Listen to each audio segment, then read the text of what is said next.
नमस्कार दोस्तों, मैं आशित त्यागी युग करवट पर आपका स्वागत करता हूं। दोस्तों, हम सभी जानते हैं कि सरकार ने मुगल गार्डन का नाम बदल दिया है। अब इसे अमृत उद्यान के नाम से जाना जाएगा। इसके बारे में आज कुछ चीज़ें साझा करते हैं। मुगल गार्डन लगभग 106 साल पुराना है। केंद्र सरकार ने इसे अमृत महोत्सव के मद्देनजर इसका नाम अमृत उद्यान रख दिया है।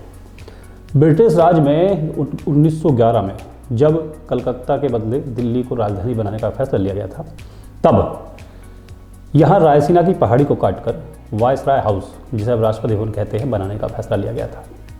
इसके लिए विशेष तौर से इंग्लैंड से वास्तुकार सर एडविन लुटियंस को बुलाया गया था, जिन्होंने वायसराय हाउस डिज़ाइन किया था।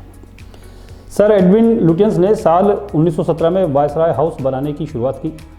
वायसराय हाउस की सुंदरता बढ़ाने के लिए खास बाग बनाया जाना था, जिसमें कई तरह के फूल, पौधे, पेड़ों की प्रजातियां लगाई गई। कहा जाता है कि उस समय वायसराय लॉर्ड हार्डिंग की पत्नी लेडी हार्डिंग को यह बाग पसंद नहीं आया था। वर्ष 1928 में मुगल गार्डन बनकर तैयार हुआ था। 28 से 29 तक, यानी कि 1 साल तक इसमें पेड़ पौधे लगाने का काम चलता रहा। 16वीं शताब्दी में बाबर के हमले के बाद दिल्ली में मुगल साम्राज्य शुरू हुआ था। इसके बाद हुमायूं, अकबर, शाहजहां, औरंगजेब ने दिल्ली की गद्दी संभाली। इस दौरान मुगलों ने देश भर में बाग बगीचों का निर्माण कराया था। दिल्ली में 1000 से ज़्यादा बाग बनवाए गए थे। बाद में अंग्रेजों ने मुगल परंपराओं को अंग्रेजी सौंदर्य शास्त्र के साथ मिलाकर काम किया। यही वजह है कि इसका नाम मुगलों के नाम पर पड़ा।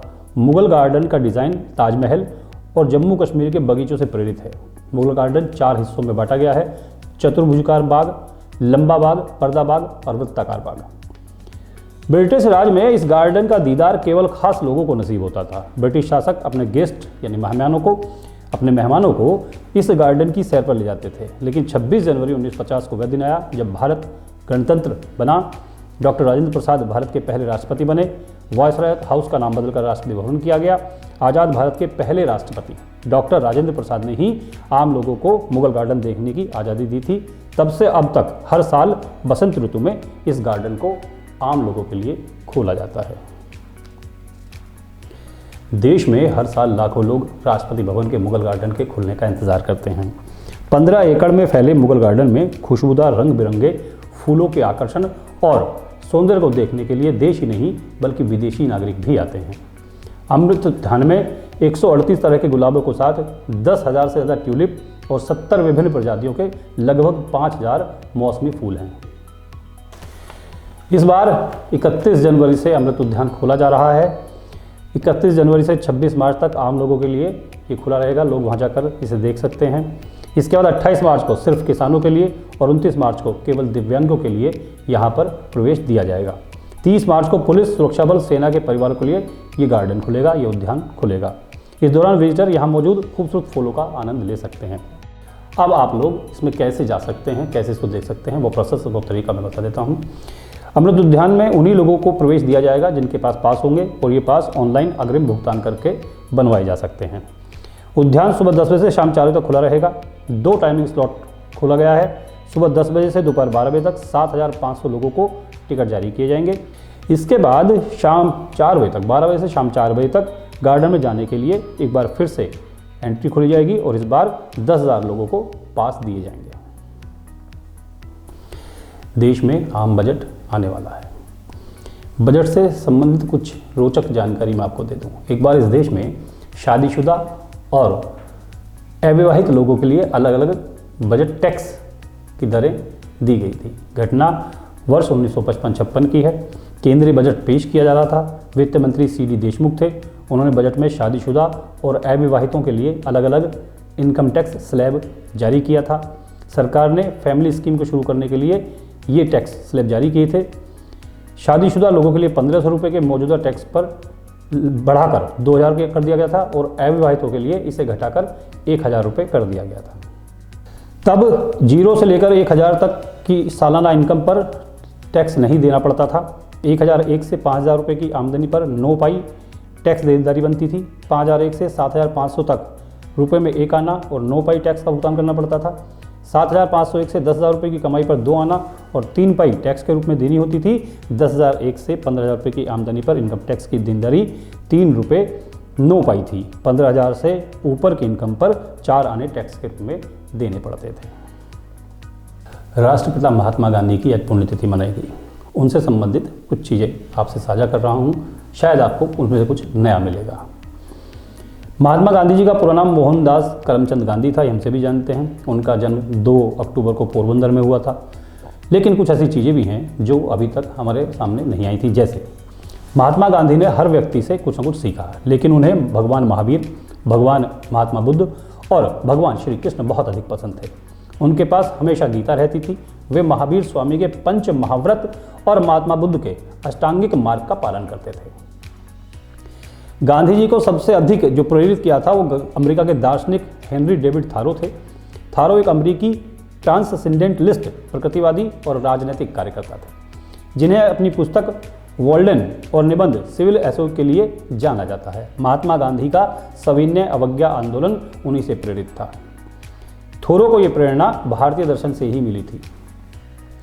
महात्मा गांधी के सबसे प्रिय लेखक लियो टॉल्स्टॉय थे। गांधी जी उनसे लगातार पत्र व्यवहार करते थे, मतलब एक दूसरे को पत्र लिखा करते थे। गांधी ने दक्षिण अफ्रीका के सत्याग्रह संघर्ष के दौरान जोहान्सबर्ग से 21 मील दूर एक 1100 एकड़ की छोटी सी कॉलोनी में टॉल्स्टॉय फार्म भी स्थापित किया था। महान वैज्ञानिक अल्बर्ट आइंस्टाइन को 2 लोग बहुत पसंद थे, महान मानवतावादी अल्बर्ट वाइटजर और अहिंसा के समर्थक महात्मा गांधी। आइंस्टीन ने कहा था, पश्चिम में अकेले अल्बर्ट ही ऐसे हैं जिनका इस पीढ़ी पर उसी तरह का नैतिक प्रभाव पड़ा है जिसकी तुलना महात्मा गांधी से की जा सकती है। अमेरिका में मार्टिन लूथर किंग को दूसरा महात्मा गांधी कहा जाता था। जूनियर भी महात्मा गांधी से प्रेरित थे। अपनी आत्मकथा ने मार्टिन लूथर किंग जूनियर ने अपने विचारों और कार्यों पर महात्मा गांधी के प्रभाव के बारे में बहुत विस्तार से लिखा है।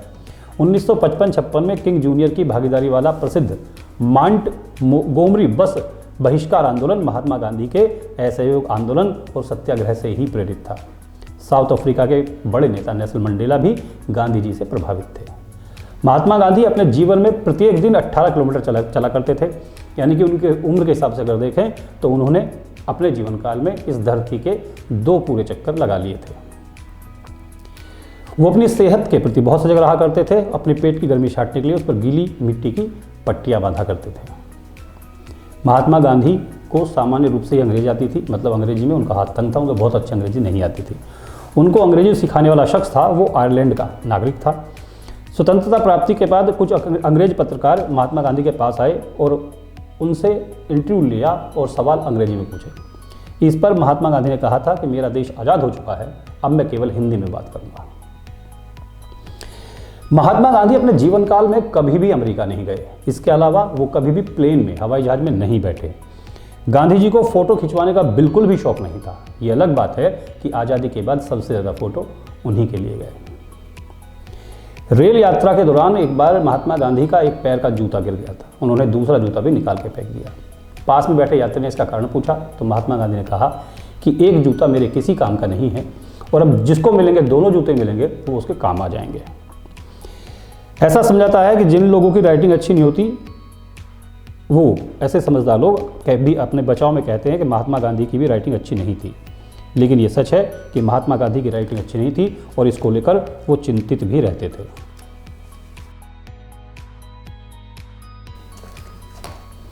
ये था आज का खबरों का पोस्टमार्टम। बजट, अमृत उद्यान और महात्मा गांधी से जुड़ी कुछ चीज़ें मैंने आपसे साझा की हैं। उम्मीद करता हूँ आपको पसंद आएगी। अब आज की कुछ खास खबरें।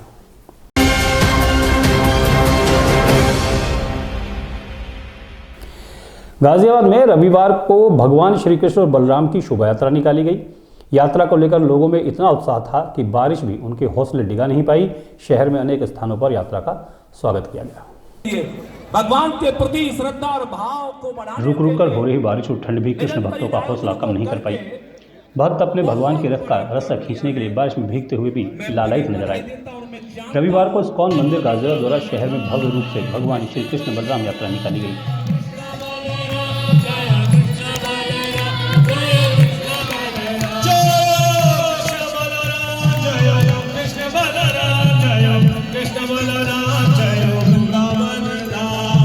खराब मौसम होने के बाद भी सैकड़ों की संख्या में भक्त हरिधुन पर झूमते हुए रथ यात्रा में शामिल होने पहुंचे। रथ यात्रा के शुभारंभ पर उत्तर प्रदेश के राज्य मंत्री स्वतंत्र प्रभार नरेंद्र कश्यप, राज्यसभा सांसद अनिल अग्रवाल, युग करवट के प्रधान संपादक सलामत मियां, विधायक अजीत पाल त्यागी, MLC दिनेश गोयल, वरिष्ठ भाजपा नेता पृथ्वी सिंह, जगदीश साधना और संजय गुप्ता मौजूद रहे। भगवान कृष्ण बलराम की प्रतिमाओं की विधिवत गणमान्य लोगों ने पूजा की। उसके बाद श्रद्धालुओं ने रथ को रस्से से खींचना शुरू किया। रथ यात्रा की अगुवाई जगन्नाथपुरी साहिब पंडों ने अपने पारंपरिक तरीके से वाद्य यंत्र बजाते हुए की।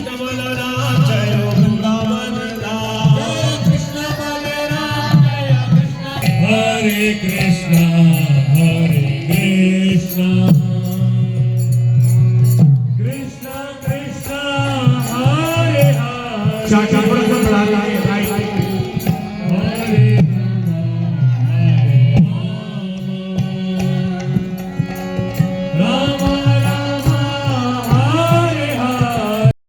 रथ यात्रा नवीन मार्केट से शुरू होकर शहर के विभिन्न मार्गों से होते हुए मीनामल की धर्मशाला, ठाकुर द्वारा, दिल्ली गेट, चोपला मंदिर, मालीवाड़ा चौक, बसंत सिनेमा मार्ग, होली चाइल्ड स्कूल, नासिरपुर फाटक, कविनगर रामलला में धनुत हुए राजगढ़ स्थित इस्कॉन मंदिर पर संपन्न हुई। रथ यात्रा के समापन अवसर पर विभिन्न सांस्कृतिक कार्यक्रमों का आयोजन किया गया। समाजसेवी और समरकूल कंपनी के चेयरमैन संजीव गुप्ता ने बताया कि रथ यात्रा के आगे भक्तों ने झाड़ू बुहार कर मार्ग साफ किया था। जगह जगह यात्रा के स्वागत में रंगोलियां बनाई गई थी। रॉक बैंड और हरे कृष्णा हरे रामा की सुरलहरियाँ वातावरण में गूंज रही थी। भक्त हरिधुन पर झूमते हुए रथ यात्रा के रथ को खींचते हुए चल रहे थे। जगह जगह रथ यात्रा का स्वागत भक्तों द्वारा फूल मालाओं से किया गया। रथ यात्रा के रास्ते में भगवान को क्रेन के माध्यम से 56 पकवानों का भोग प्रसाद अर्पण किया गया। ब्यूरो रिपोर्ट, युग करवट। समाजवादी पार्टी ने स्वामी प्रसाद मौर्य को राष्ट्रीय महासचिव बनाया है। स्वामी प्रसाद ने हाल ही में रामचरितमानस को लेकर विवादित बयान दिया था, तभी से हिंदू संगठन उनके खिलाफ हो गए हैं। गाजियाबाद में भी हिंदू संगठनों ने मौर्य के खिलाफ प्रदर्शन किया।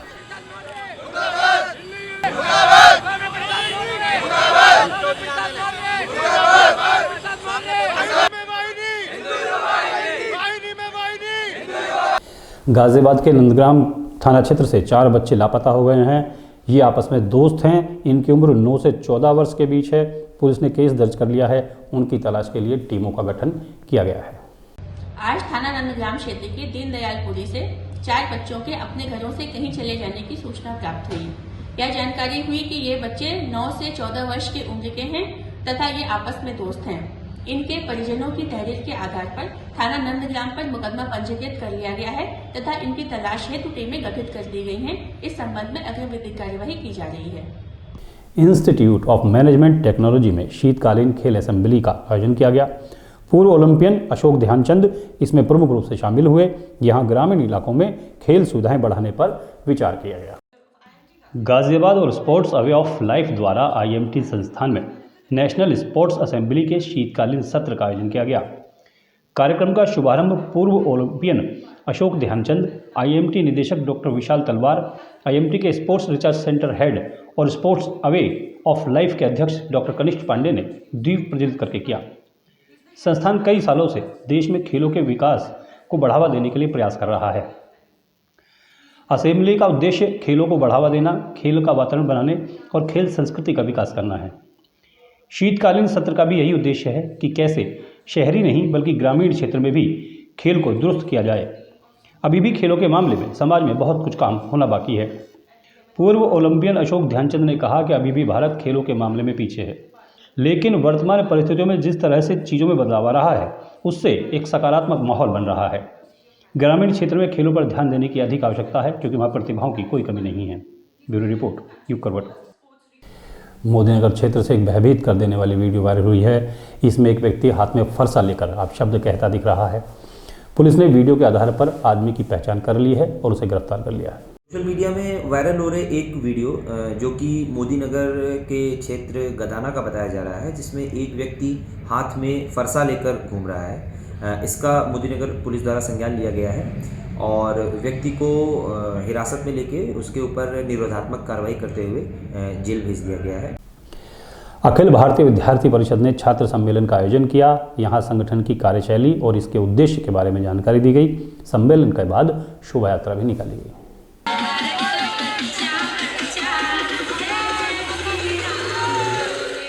अखिल भारतीय विद्यार्थी परिषद महानगर द्वारा छात्र सम्मेलन का आयोजन किया गया। कार्यक्रम का शुभारंभ मुख्य अतिथि भाजपा के अल्पसंख्यक मोर्चा के पश्चिम उत्तर प्रदेश अध्यक्ष रिजवान खान जोगेश, विद्यार्थी परिषद की प्रदेश मंत्री क्षमा शर्मा ने किया। इसके बाद अध्यक्ष रवीश कुमार ने विद्यार्थी परिषद के उद्देश्य, महत्व और कार्यों के बारे में जानकारी दी। मुख्य अतिथि ने छात्रों को संबोधित करते हुए कहा कि किसी भी देश का युवा उसका भविष्य होते हैं। देश को दिशा देने की नींव स्कूल कॉलेज से पढ़नी शुरू हो जाती है। उन्होंने कहा कि विद्यार्थी परिषद छात्रों की समस्याओं को दूर करने के लिए हमेशा तत्पर रहता है। इस दौरान उन्होंने नई शिक्षा नीति पर भी चर्चा की। मुख्य वक्ता क्षमा शर्मा ने कहा कि विद्यार्थी परिषद हमेशा से ही छात्रों के हित में काम करती आई है। इस सम्मेलन का भी यही उद्देश्य है। सम्मेलन के बाद शोभा यात्रा निकाली गई, जो विभिन्न मार्गों से होती हुई न्यू मार्केट पहुंची, जहां एक सभा का भी आयोजन किया गया। ब्यूरो रिपोर्ट, युग करवट। मसूरी थाना क्षेत्र में एक व्यक्ति की हत्या कर दी गई थी। ये घटना 28 जनवरी की है। हत्या गोली मारकर की गई थी।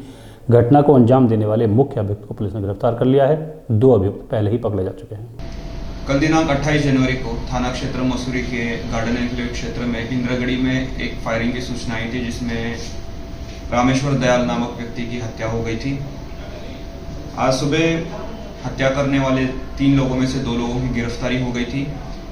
जो मुख्य अभियुक्त था रोहित उर्फ महाराणा, उसको आज शाम को 6:15 बजे गाजियाबाद रेलवे स्टेशन से मुखबिर की सूचना और सर्वेलेंस के सूचना पे गिरफ्तार किया गया। घटना का कारण ये रहा कि ये जो मृतक है रामेश्वर दयाल, ये रोहित और उसके पिता मुकेश इनके घर के सामने टहल रहा था, जो कि उस बात पे उनकी कहासुनी हो गई। और जब कहासुनी बढ़ गई तो रोहित उर्फ महाराणा उसने घर से अवैध तमंचा निकाल के उस पर गोली चला दी।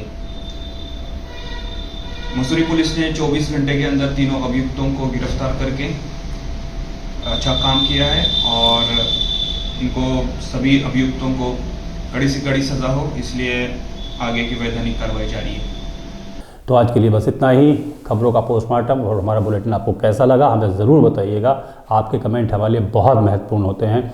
आपसे अपेक्षा है, आपसे प्रार्थना है, अपील है कि वीडियो को लाइक करें, अपने दोस्तों में, रिश्तेदारों में शेयर जरूर करें। नमस्कार।